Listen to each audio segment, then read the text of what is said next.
I went to my wife's fancy company branch opening party, only to find everyone laughing and staring at me like I was a joke. Then her office lover called security and said, "Get this impotent man out of here." I walked away quietly, canceled every trip and party, and pulled out my 70% company share, worth $97 million. Minutes later, my phone blew up with 56 missed calls, and someone showed up at my door. I stepped into that gleaming hall, heart pounding, a small gift for Mira in my hand, ready to surprise her at the launch of the company we built. But instead of celebration, I was met with shattering laughter and a cruel insult that stripped me bare in front of everyone who mattered to her. It was a moment of profound betrayal, a turning point that would irrevocably alter the course of my life and hers.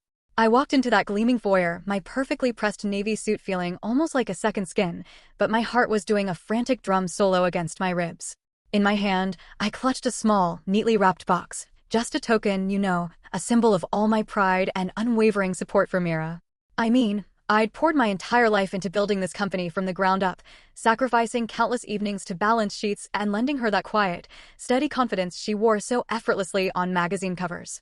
I wasn't even on the guest list, but that was part of the plan.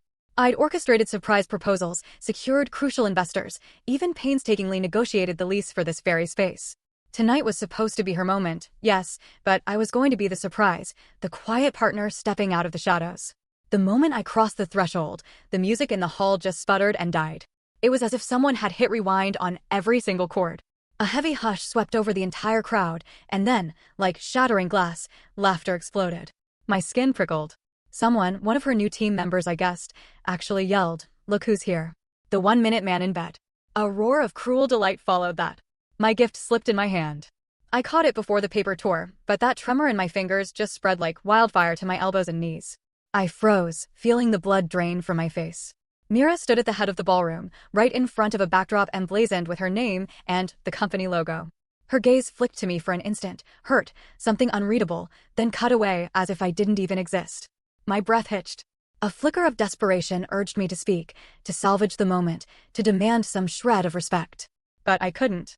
I watched her shoulders tighten, the way she held the microphone like it was a shield. Dorian, her office lover, then stepped forward from the side, his lips curving into this triumphant smirk. "Security," he said, loud enough for everyone to hear. "Get this impotent man out of here." The reverberation of his command felt like a physical kick to my gut. I felt the weight of every person's stare, 100 pairs of eyes, like needles pinning me to that polished marble floor. In that instant, it hit me, like a cold wave. I understood how completely I had vanished from her world. I was no partner, no equal, just a stain on her perfect evening. 2 burly security guards materialized at my elbows. Their hands were firm on my arms, fingers wrapped in gloves that felt colder than steel. They steered me forward, away from the crowd's murmurs and chuckles, past rows of white-draped tables and crystal chandeliers. Every single step took me farther from the man I had been. The quiet keeper of spreadsheets and midnight coffee rants. The one who built office systems while she cultivated her personal brand. In a twisted irony, I realized the only role I was allowed now was the invisible outsider. I didn't resist.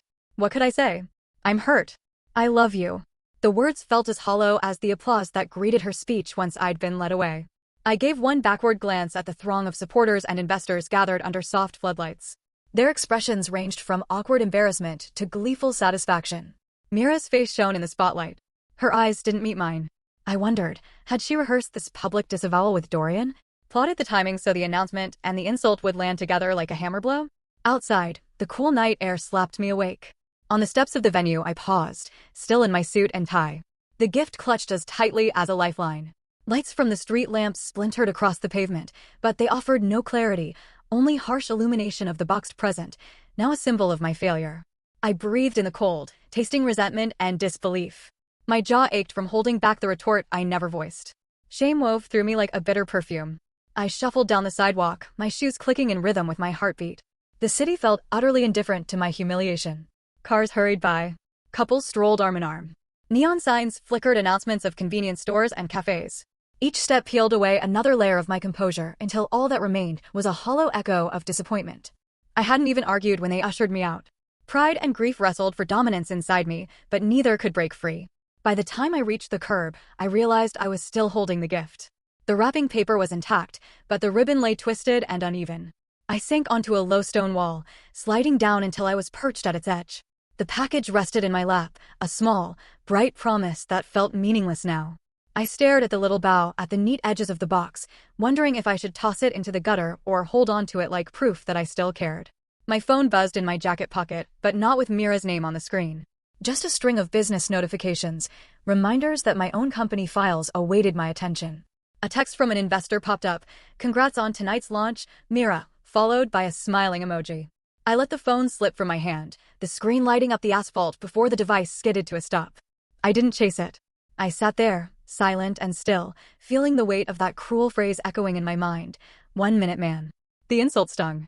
But it wasn't only about sex. It was about worth, about power, but most devastatingly, about love.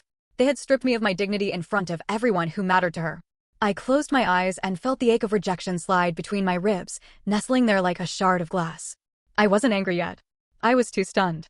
I lifted the gift and held it against my chest as if it might protect me from the truth that in her brand new world, I no longer had a place.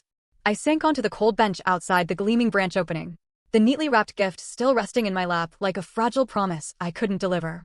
Streetlights spilled pools of amber across the pavement, casting long, wavering shadows that flickered like ghosts of every memory I'd built with Mira. My shoulders slumped, and the weight of that small box felt heavier than any burden I'd carried for the company. I traced the edge of the ribbon with a fingertip, imagining how she might have unfurled it, cracked open the paper, and found the delicate bracelet inside, a simple silver link engraved with her initials. Instead, I sat alone, the night air crisp against my skin, and listened to the silence of a phone that ought to be buzzing with her apology. My phone did buzz, but not with her name. The screen lit up with a string of automated notifications, stock reports, reminders of upcoming board meetings, half-read emails from investors. None bore the warmth of her voice or the familiarity of a heartfelt text. I stared at the blank space where her reply should have been and felt the ache of betrayal twist in my gut. The laughter from inside the event still echoed in my ears. Harsh, triumphant, dismissive. Impotent man, they called me. It wasn't merely a taunt about my body. It was a declaration that I was useless, invisible, unworthy of the life we'd shared. The knowledge cut deeper than any insult I could have hurled at them. I closed my eyes and let my mind drift back to the early days, when Mira and I were a team, united by vision and trust. I remembered late nights, scattered across spreadsheets. Her soft laughter drifting through the home office as she drafted marketing copy. I'd proofread while she sketched logos, offering quiet encouragement when she doubted her own brilliance. I financed our first lease, secured the series of seed investments, negotiated vendor discounts for her prototypes. Every crucial corner of that company bore my fingerprints, though the public face belonged to her. In her speeches, she'd extol the virtues of innovation, the spirit of entrepreneurship, never once acknowledging the silent architect behind the scenes, me. It wasn't resentment I felt in that moment on the bench. It was grief. The grief of realizing that every sacrifice I'd made, every sleepless night spent securing lines of credit, had been taken for granted. I pictured the unopened gift tucked away somewhere inside that building, lying neglected on a satin cloth or a mahogany desk as she basked in applause atop her platform. Anger flickered at the edges of my thoughts, but it was cold and distant. What warmed my chest was determination. I couldn't force her to open that box, but I could open a new chapter for myself, one in which my worth wasn't tied to someone else's validation. I exhaled, and a plume of breath drifted into the night. I pressed the gift against my heart, closed my fingers around it, and felt its reassuring solidity. The ribbon slipped through my grasp as I untied it, the paper glinting silver under the lamplight. My first instinct was to peek inside, to reclaim the moment I'd lost. But I paused, looking up at the building's darkened facade through the glass walls. No longer a place I could call home. The gift was hers to open, not mine to force. With a decisive motion, I gathered the wrapping and tossed it to the ground. The rustle of paper felt like a liberation. Then I held the box aloft for a moment, as if offering it back to the night, and slipped it into my coat pocket. The promise it embodied was mine to reframe. No longer a testament to pride in her accomplishments, but a reminder of everything I was capable of achieving on my own. My phone buzzed again. Another email, another alert. I swiped through the messages with deliberate calm, pausing only to delete the ones bearing Mira's name in center fields. In their place, I started typing a new note to myself. Remember your value. You built this. The words appeared on the screen like a mantra, steady and unyielding. I stood and brushed off my suit jacket. The crisp navy fabric no longer feeling like armor against shame, but rather a reminder of who I'd been and who I could become. The city's hum softened at my back as I took a step away from the bench. My path lay forward, not back to that building or the mocking eyes within. I felt the steady thrum of purpose pulse through my veins, stronger than any insult or humiliation. As I walked, the unopened gift nestled against my chest beneath my jacket. I realized that the true power lay not in exposing someone else's wrongdoing, but in reclaiming my dignity on my own terms. No longer the silent supporter, I would become the architect of my own destiny. Mira could keep her empty stage. I was heading toward a future where respect wasn't borrowed. It was earned through action and integrity. By the time I turned the corner onto the quieter street, the gift no longer weighed me down. Instead, it reminded me that kindness endured beyond rejection, that generosity could flow in every direction. I pocketed my phone, squared my shoulders against the night breeze, and began to carve out a new narrative, one where I would claim the applause that had always been rightfully mine. I returned home that evening with a gift still tucked in my coat pocket, a silent testament to the pride I once felt. The streetlights flickered as I climbed the steps to our front door, and each creak in the old wood underfoot echoed the fractures in my life. Inside, the apartment was dark and empty, save for the cold glow of the city skyline through the curtains. I set the gift on the coffee table, then moved to my desk, where a neat, unassuming folder lay waiting, the one I had kept meticulously updated over the years. I flipped on the lamp and opened the folder to the first page, a printed invoice from our earliest days, dated nearly a decade ago. The currency conversion rate was scribbled in the margin, and my handwriting marked the cost of licensing fees I'd negotiated on Mira's behalf. I traced the faint pencil strokes, recalling how I had offered my savings to fund her vision when no bank would lend us a dime. My chest tightened at the memory of handing over that down payment, barely daring to hope it would become more than a gamble. I rifled through the stack. Wire transfer confirmations, digital prints of bank statements showing six-figure amounts wired from my personal account into the company's operating fund, emails with heads of wealth management praising my credit line. 70% of the capital had come from me. I remembered the late nights huddled in coffee shops, counting the dwindling funds, calculating whether we could afford another round of prototype tests. Mira had been our public face, but I was the scaffolding holding her performance aloft. Each document I pulled from the folder carried its own story. There were copies of the convertible notes I co-signed, the promissory notes I drafted to secure short-term loans, spreadsheets I built to track burn rates. I even found the insurance policies I arranged to cover product liability, dedicating hours to negotiating premiums so that our fragile startup wouldn't crumble under legal scrutiny. I flipped through every page, feeling the weight of my contributions accumulate like layers of sediment. Each sheet a sedimentation of my sweat and faith. Then I reached the tax filings. My name appeared on every K-1 distribution statement. My social security number entwined with the company's EIN. I recalled the meeting when I had insisted we file as an S corporation to maximize her personal brand's tax efficiencies. The arguments we had about dollars saved versus dollars earned. Mira had waved away my concerns, trusting me to handle the minutiae while she dazzled investors on stage. Now it struck me how invisible I had been in her success story. I closed the folder gently and opened my laptop. A blank spreadsheet waited for me, columns labeled date, description, amount, account notes. I began entering figures, the $250,000 seed round I funded, the $1.2 million Series A wire I initiated after negotiating a valuation I deemed fair, the $500,000 bridge loan I underwrote when investors balked. As I typed each line, the numbers formed a ledger of my devotion, a ledger that should have warranted respect, but instead became ammunition for public humiliation. A new folder lay beside me, its flap fresh and crisp. On it, I printed a bold label, Final. The word felt good on my tongue, heavy with promise. I reassured myself that this folder would mark a turning point. I poured another cup of coffee and spread the chart printouts on the desk, arranging them into stacks by year. There was a certain poetry in seeing the trajectory of commitment drawn in bar graphs and pie charts, a visual testament to every sleepless night and every penny risked. I paused and looked out the window. The city lights shimmered like a constellation of opportunities yet undiscovered. The receipts and invoices were more than proof of loan agreements. They were proof of my capacity to create, to endure, to build. They reminded me that my worth was not measured by applause, but by the integrity of my actions. My throat tightened with gratitude for the experience, even as it trembled with a sting of betrayal. With deliberate care, I placed each document into the new folder, my fingers brushing embossed labels and printed ink. When the last sheet slid inside, I snapped it shut. It was compact, but it contained the sum of my partnership in the company that had turned its back on me. I laid the final folder atop the original one, as though stacking the old chapters beneath this new resolution. I leaned back in my chair, clutching the folder to my chest. A slow, sure sense of calm washed over me.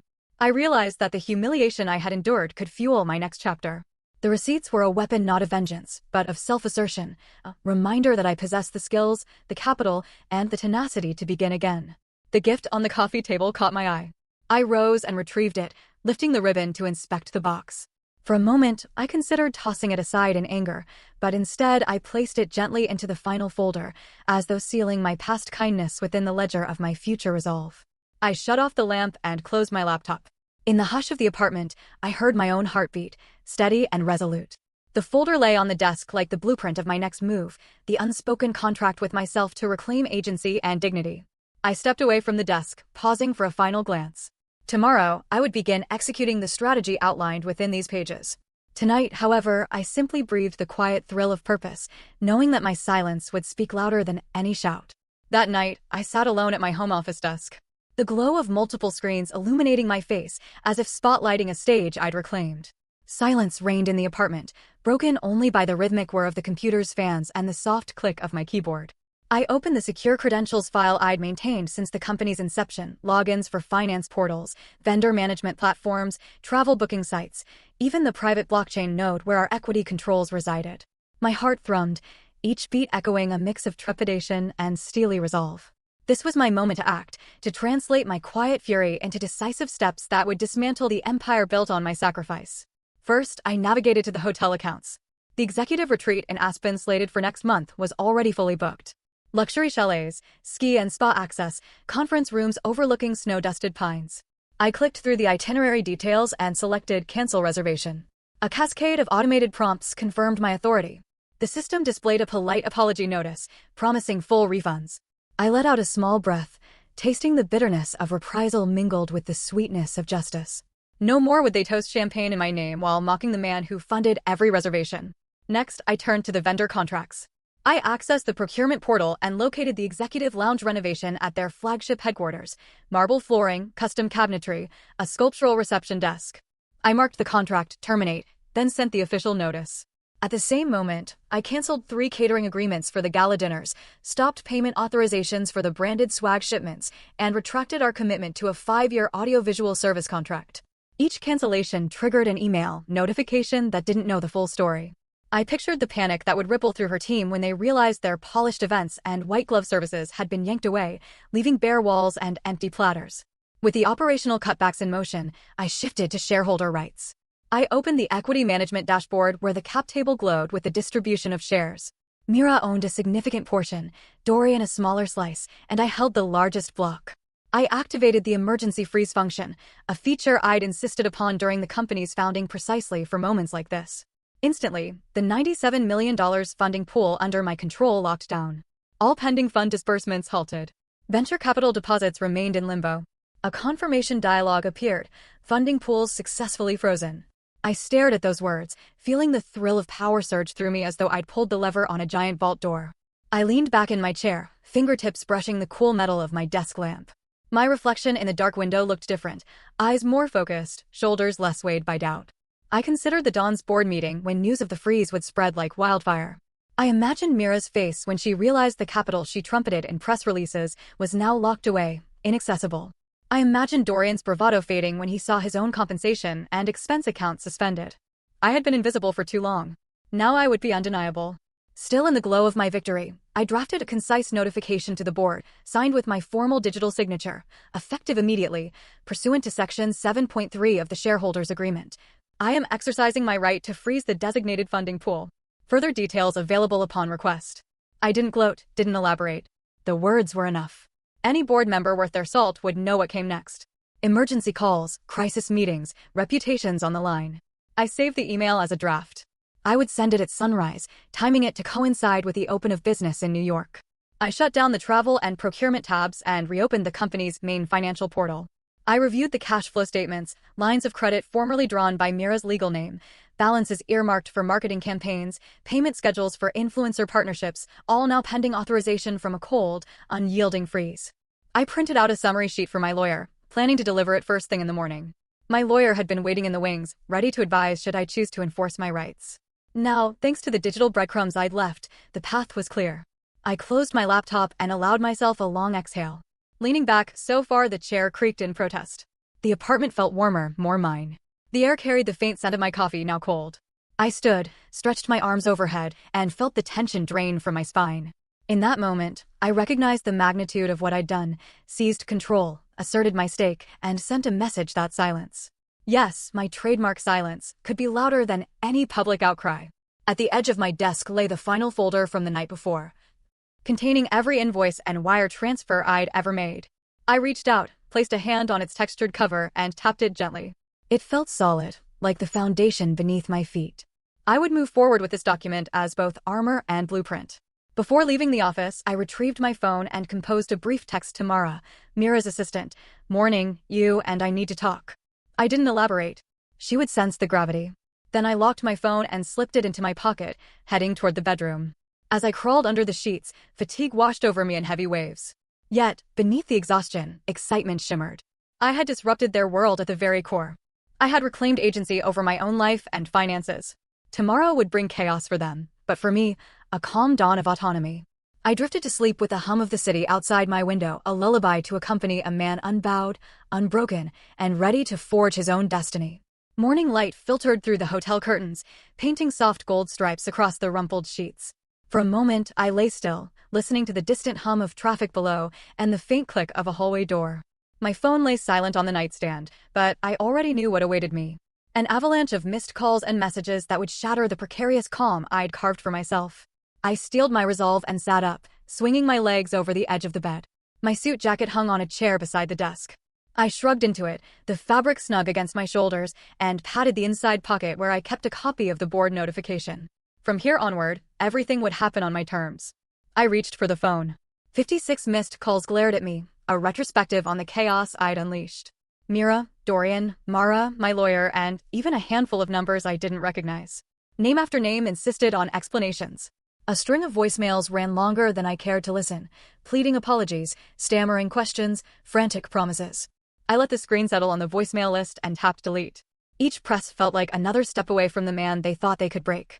I returned to the message list and began deleting texts, emails from investors demanding conference calls, push notifications from project management platforms spamming urgent alerts, social media pings from colleagues tagged in crisis threads.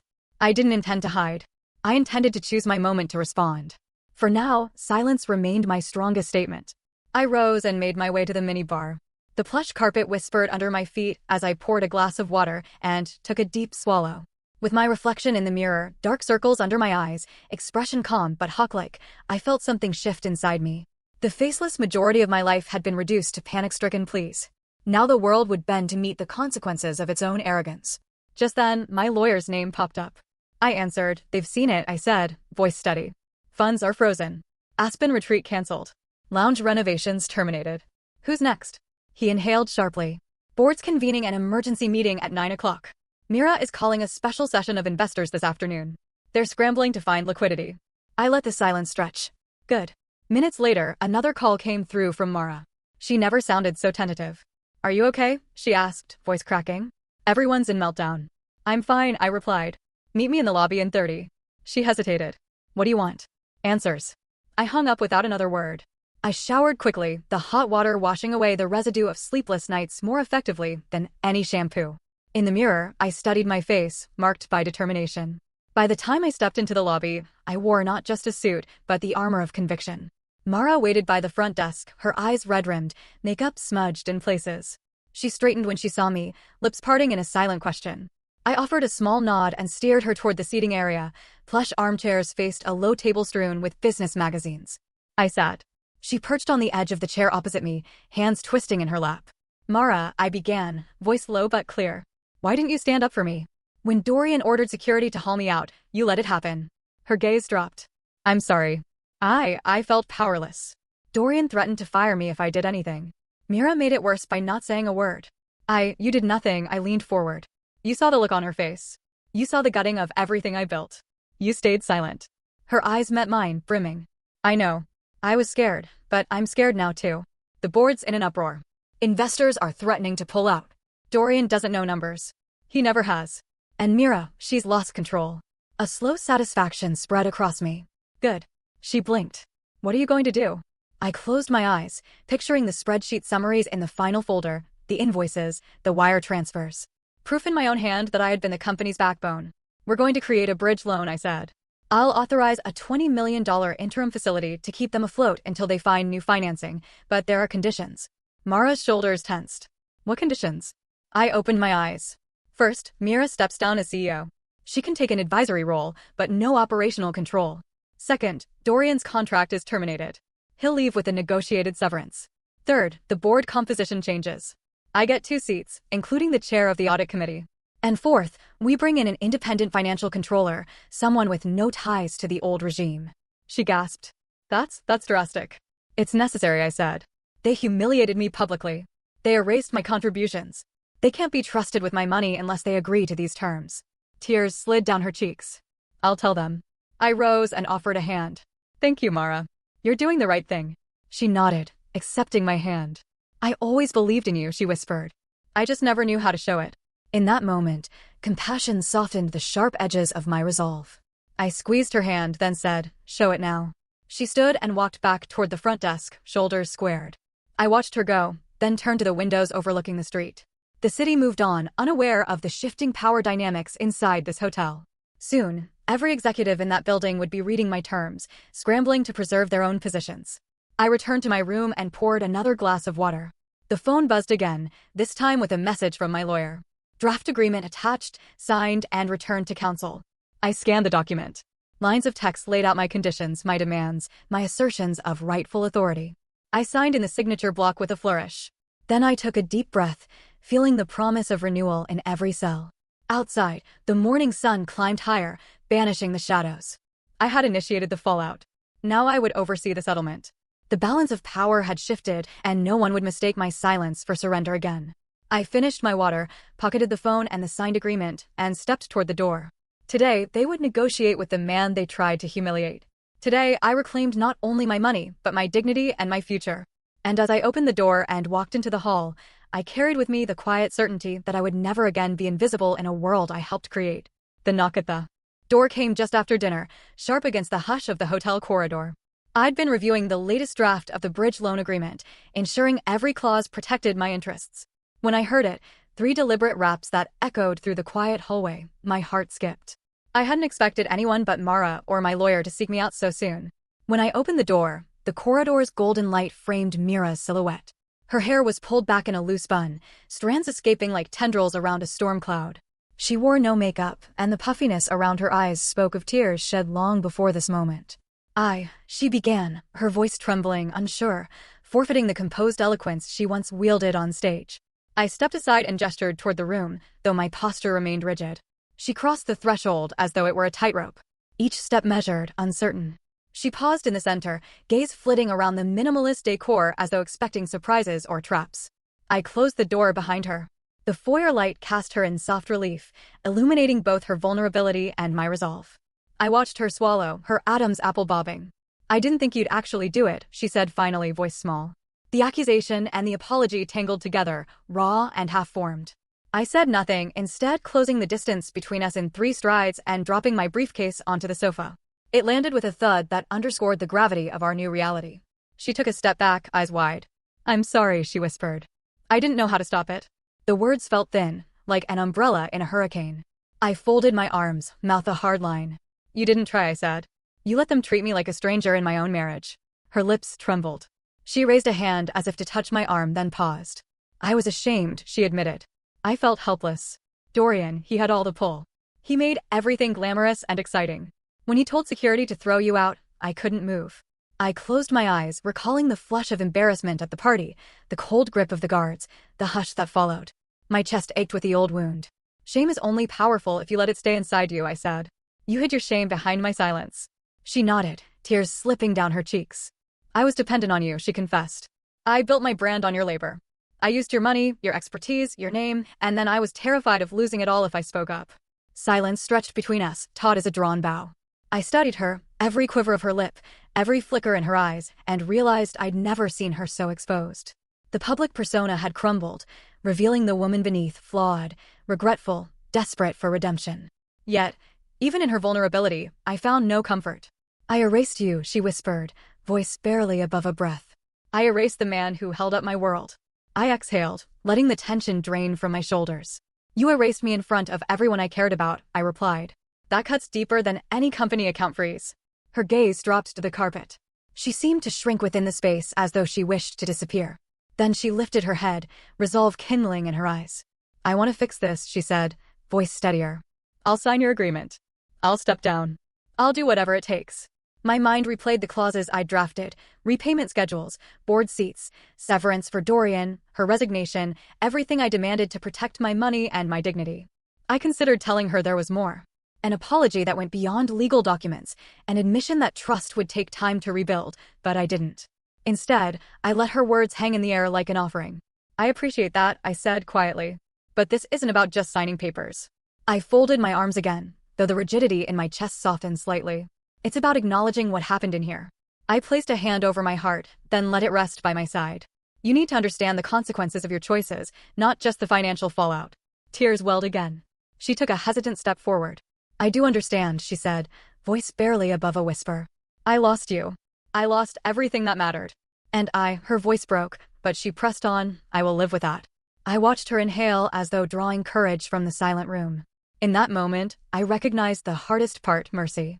Justice had been served by freezing funds and restructuring the board. But mercy would come from acknowledging the truth between us and deciding whether to build something new or leave the ruins behind. I sighed, the sound soft, and waited. I'll send over the revised agreement tomorrow, I said. It will include a clause about a public statement, something to acknowledge the truth of what happened so the world can see more than just the headlines. She nodded, determination tempered with humility. I'll do it, she promised.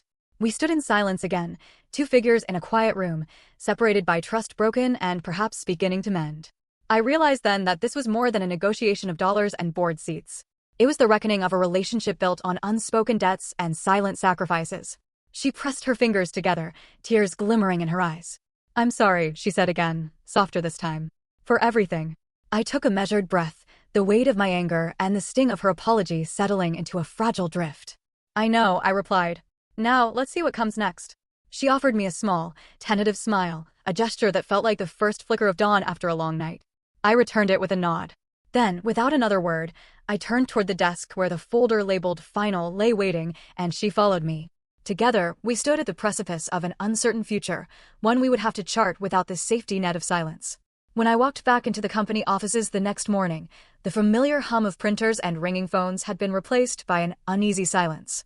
The lobby's polished marble floor reflected a scene of quiet abandonment. Half of the reception chairs lay empty, and the display cases that once held gleaming product prototypes stood empty or dusty. I carried my briefcase in one hand, and the final folder in the other, each step echoing against the walls in a way that underscored how thoroughly the landscape had changed. My arrival prompted glances from a handful of remaining staff members, their expressions flickering between relief and trepidation. I nodded once, acknowledging the tension that hung over the place like a thick curtain. Upstairs, I found Mara sitting at her desk, drumming her fingers against the mahogany surface. When our eyes met, relief washed over her features.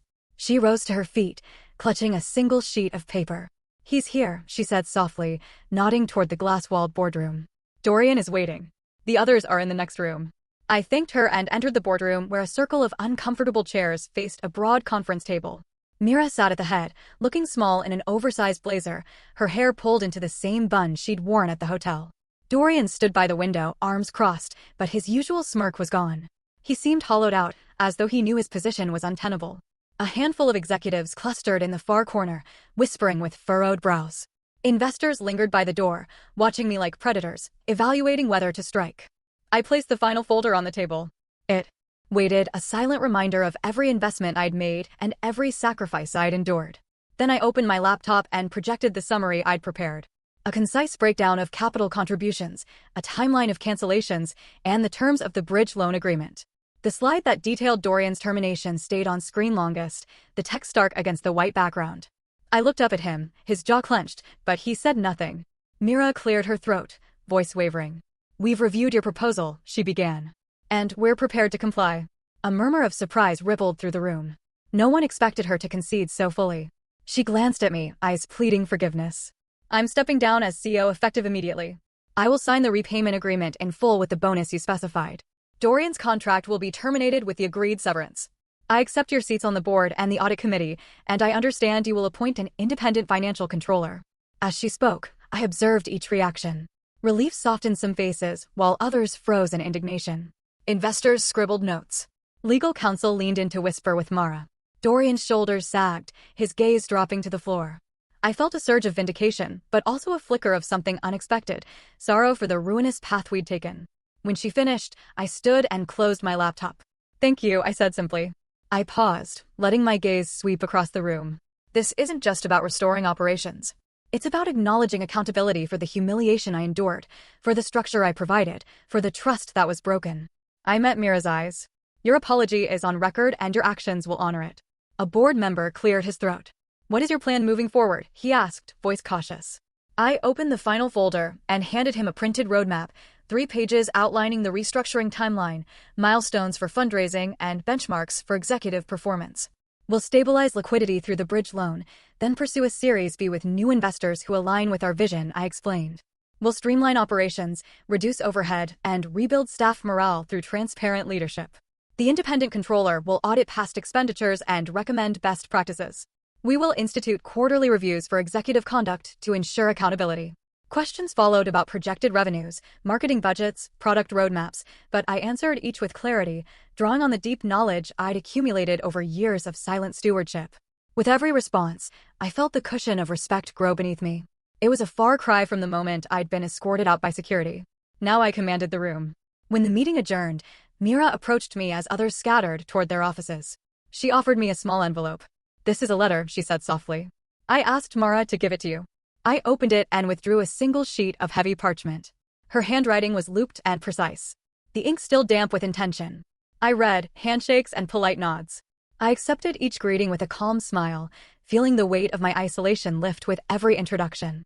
Passing Dorian, I held out my hand. His eyes flicked up, meeting mine.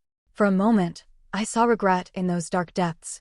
He took my hand, and our grip was brief but honest. "Thank you," he mouthed. No sound escaping his lips. Outside the boardroom, I inhaled deeply. The recycled office air, tasting sweeter now that we'd confronted the past.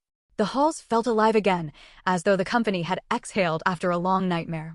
Staff members re-emerged from corners, some offering shy smiles, others nodding in respect. Mara caught my eye and gave a small thumbs up. Her loyalty had endured through fear, and now it shone in her quiet confidence. I paused at the reception desk and watched the prototype display, a new line of wearable tech humming with potential.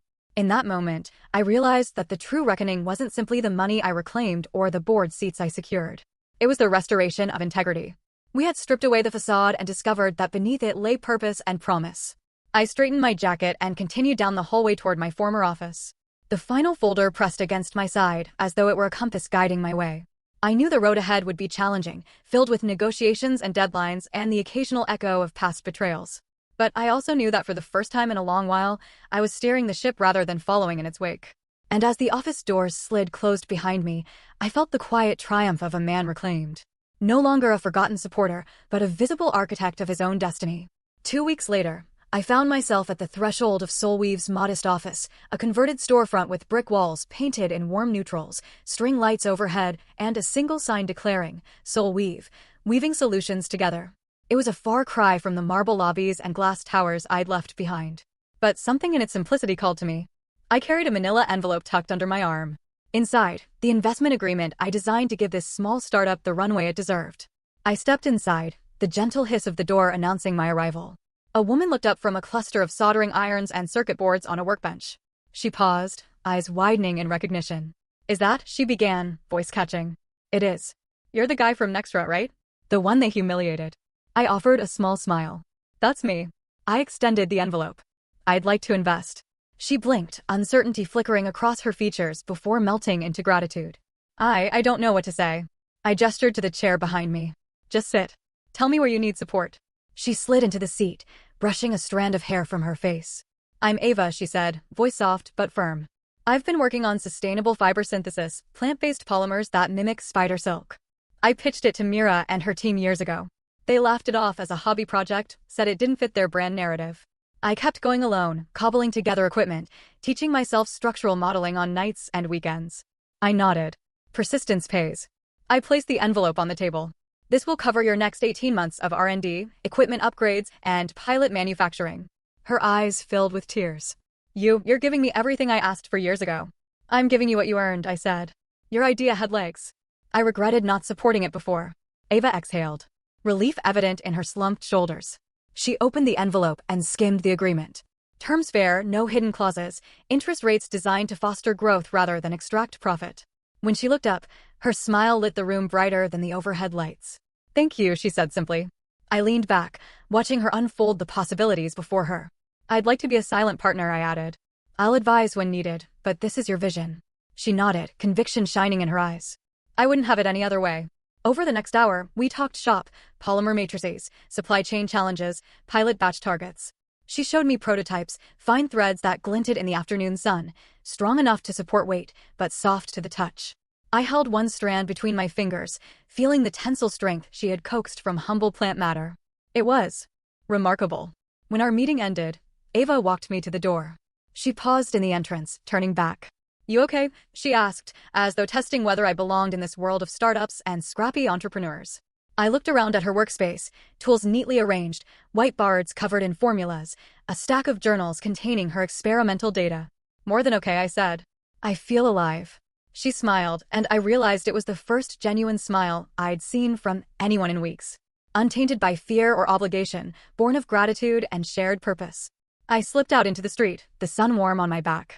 I felt lighter than I had in months, no longer tethered to the ruins of the old company, but propelled forward by the promise of something new. Over the next several days, I checked in on SolWeave's progress. Ava sent weekly updates, images of new reactor prototypes, video clips of fiber strength tests, notes on regulatory filings. Each email carried an undercurrent of excitement, reminding me of the thrill I once felt helping build Mira's company. But here, every success was shared, every challenge met with collaborative problem-solving rather than ego-driven directives. One morning, I walked into Ava's lab unannounced. She looked up from the microscope and grinned. Hey, she said. I was just about to run fiber alignment tests. Want to see? I nodded eagerly. She invited me to a workbench where a small spool of fiber awaited. She threaded it through a digital tensometer and with a flourish, pressed start. The device hummed, measuring tensile strength as the fiber stretched.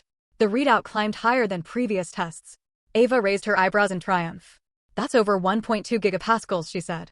Stronger than steel. I whistled softly. You've done it. She looked at me, pride shining in her eyes. We did it. Her use of we resonated deep within me. I realized that I was no longer the isolated financier or the sidelined husband. We were partners, collaborators. I smiled, feeling the warmth of true camaraderie. That evening, as I walked back to my studio apartment, I reflected on how different this felt from my life with Mira.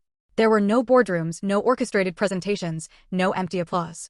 There was only purpose, mutual respect, and the quiet satisfaction of shared achievement. I pulled out my phone and drafted a text to Mara, who'd become one of my few confidants, invested in SolWeave. It feels right. I pressed send and slipped the phone into my pocket. The city lights flickered on around me, but they no longer represented the hollow glamour of a world that had rejected me. Instead, each one was a beacon, reminder that there were untold stories waiting for someone to believe in them. And as I strolled through the neighborhood, I understood that I wasn't just escaping Mira's world. I was weaving a new one, thread by thread, powered by integrity, respect, and the unwavering belief that true success is built together. I glanced down at my phone as I stepped into the modest cafe, the worn leather case feeling warmer against my palm than any boardroom's polished countertop. Mira was already seated at a small round table by the window, the morning light catching the gold flecks in her coffee and the tear tracks still faint on her cheeks. I lowered myself into the chair opposite her, setting the briefcase between us like a barrier I intended to keep sturdy. For a moment, neither of us spoke. The bustle of baristas and the hiss of espresso machines filled the space, but around our table, everything felt hushed, as though time had paused to witness this meeting. Mira reached out and folded her hands on the table, fingers trembling slightly. Thank you for agreeing to meet me here, she said, voice steadier than I would have expected. I nodded and retrieved the legal papers from my briefcase. Their crisp pages outlining the repayment terms for the $97 million I'd frozen. The ink was still fresh. I slid the documents across to her, watching them land with a soft flutter. These are the final terms, I said. $97 million plus a 10% bonus to be repaid over the next 2 years, interest-free. You step down, relinquish your equity and operational control, and I receive the board chair position. She picked up the top sheet and ran her fingertip along the signature line. Her gaze flicked up at me, meeting my eyes with an intensity that reminded me of early days when we'd shared a single laptop and a single dream. I understand, she whispered. I'll sign, she paused, pen poised like a reluctant bird about to take flight. But before I do, I need to say something more. I leaned back, maintaining my stillness as she took a breath. I don't expect this to fix everything, she said, voice soft but determined. I know I destroyed your trust, and I can't undo that, but I want you to know that I finally see the cost of my ambition. I lost sight of who you are and what you gave me. I hung the pictures of our success on the wall and forgot who built the frame. Her words landed in my chest like a fist wrapped in velvet. I felt the tension loosen slightly, though I kept my expression unreadable. Your apology is noted, I said. What matters now is action. The world needs to know the truth. She nodded and slid the repayment and resignation papers toward me, signing them with controlled strokes. Then she reached into her purse and withdrew another document, a short public statement drafted on my instructions. It read, "To our community, I acknowledge that I relied on my husband's unwavering support and unfathomable sacrifices to propel this company forward. I apologize for the harm caused by my silence and mistreatment. I stepped down to make amends and ensure transparency moving forward." Mira handed me the signed letter, her hand lingering on the edge of the table. "Will you release these tomorrow?" she asked. "Yes," I replied. "I'll publish at 8 a.m. Eastern."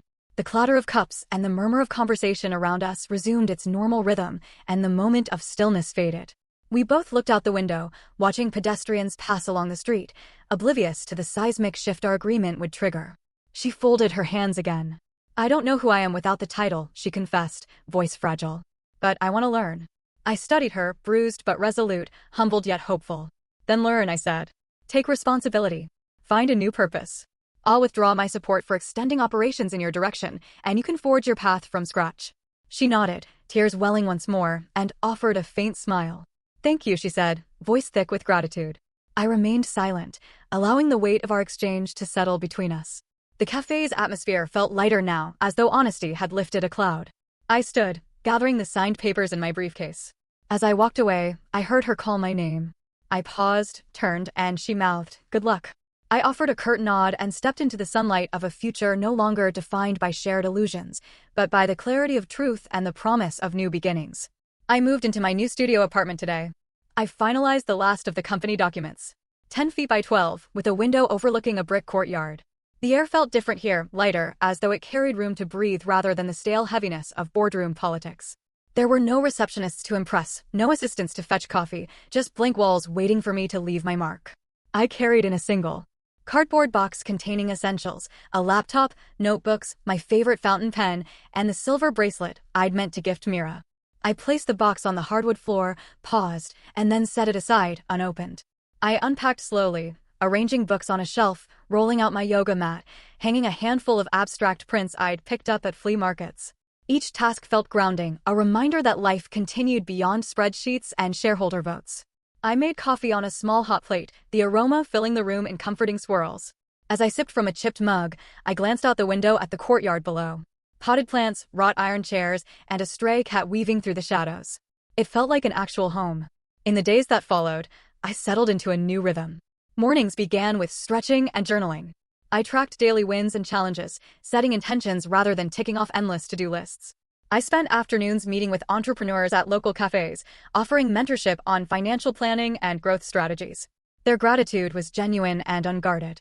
No hidden agendas, just people striving to turn ideas into reality. I felt my pulse quicken with each thank you and each spark of hope in their eyes. One afternoon, I attended a workshop on social impact investing.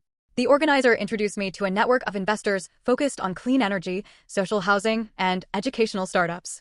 Their values aligned with mine, profit intertwined with purpose. I spoke passionately about SoulWeave's sustainable polymers and offered insights from my own experiences. A woman in the back, her name tag reading Naomi, approached me afterward. She ran a venture fund that backed female founders in emerging markets. "We need someone with your integrity," she said, handing me her card. "Let's talk." That evening, I returned to my studio, my heart alight with possibility. I brewed tea and opened my laptop, drafting an email to Naomi outlining potential collaborations. The silver bracelet sat on the desk beside me, a relic of a past chapter. I reached out, touched the cool metal, and slid it into a drawer. Some gifts are better held for oneself, as reminders of lessons learned rather than unfulfilled promises. News of Mira's empty office filtered to me via a brief text from Mara. Photo attached. "Your gift still sits on her desk." I clicked the image. The dark mahogany desk gleamed under soft overhead lights. The unopened box positioned near the center. I stared at it, but the urge to respond vanished. Instead, I tapped a quick reply, no reply needed. That night, I dreamed of boardrooms dissolving into open fields, of colleagues transformed into curious students, and of a man unbound by titles. I woke before dawn, heart steady, and slipped on running shoes. I jogged through the silent streets, the city's pulse a low hum beneath my feet. When I returned, sweat cooling on my skin, I poured water into a glass and sat by the window. The apartment felt alive with fresh possibilities. Over the next weeks, I balanced mentoring sessions with new investment discussions. I listened more than I spoke, asking questions that helped others find their own solutions. I learned as much from them as I shared. Each connection reinforced the belief that success is not measured in headlines or high-rise offices, but in the ripple of inspiration you create. An envelope arrived at my door. A letter from Mira. My hand hesitated before I opened it. Inside was a single sheet of stationery, the same gold-flecked paper she once used for press announcements. Her handwriting was smaller now, unhurried. She wrote that the company had reorganized under new leadership, that she was exploring philanthropic work, and that she hoped someday we could reconnect without the weight of past mistakes. She closed with, "I wish you peace." I folded the letter and placed it beside the drawer where the bracelet rested. I didn't reply. In that moment, I recognized that closure can come without reconciliation, acceptance without a final conversation. I stood, walked to the drawer, and slid it closed. The studio was quiet, but full, every corner reflecting the man I'd become. I poured another cup of coffee, settled into my favorite chair, and opened my laptop. On the screen, an email draft to Naomi awaited. I typed a subject line, collaboration opportunity. Below, I began outlining ideas for a joint fund to support social enterprises. My fingers moved with purpose, guided by experience and tempered by humility. And so I continued, no longer the silent supporter in the shadows, but a visible architect of positive change. The world had forgotten me once, but in rediscovering myself, I realized that I never needed their applause to prove my worth. My conviction, integrity, and quiet determination were applause enough. Tonight, as streetlights flickered on and the city settled into darkness, I felt genuinely at home in my own skin and ready for whatever came next.